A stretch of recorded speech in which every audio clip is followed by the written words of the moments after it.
Your Excellency, the first bill was introduced in the National Assembly by the distinguished member for Gilgil constituency, the Honorable Martha Wanjira Wangari.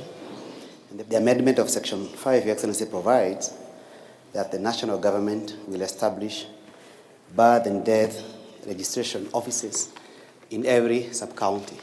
The bill leaves the administration of it to the national executive so that Your Excellency it can accord with your instructions of December last year during the Jukwaa la Usalama initiative, where you instructed that there be opened offices throughout the country for purposes of birth and death registration.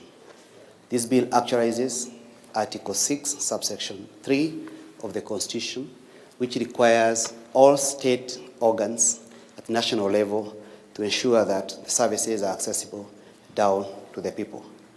The amendment to the 1928 Birth and Death Registration Act will therefore actualize this provision to ensure that civil registration is done as closest as possible to the people of Kenya.